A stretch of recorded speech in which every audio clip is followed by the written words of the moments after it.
ఇక విద్యార్థుల అకౌంట్లలోనే వేయాలని జారీ చేసిన జీవో నెంబర్ 7ను ప్రభుత్వ ఉత్తర్వులను వెంటనే ఉపసంహరించుకోవాలని డిమాండ్ చేశారు రాజ్యసభ సభ్యులు ఆర్ కృష్ణయ్య.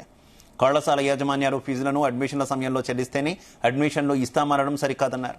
ఫీజుల బకాయిలపై ఎంత గొడవ జరుగుతున్నా ప్రభుత్వం బకాయిలు చెల్లించకుండా విద్యార్థుల జీవితాలతో చెలగాటమాడుతోందని విమర్శించారు.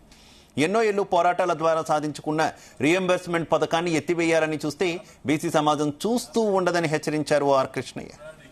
పేద కులాలు చదువుకోవాలని చెప్పి పోరాట పెట్టిస్తే ఈ రోజు రేవంత్ రెడ్డి కంట్ల మండుతున్నది. ఈ పేద కులాలు గుడిసెల కూడా చదువుతున్నారు.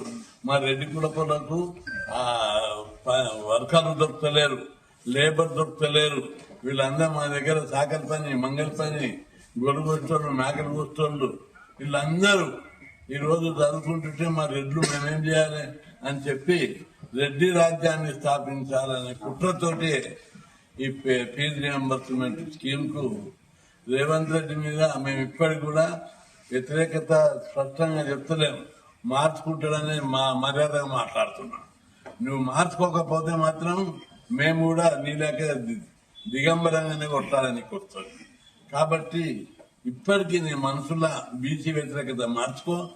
అందరికి, రాష్ట్ర ప్రజలందరికీ నువ్వు పచ్చి బీసీ వ్యతిరేకమని అర్థమైంది.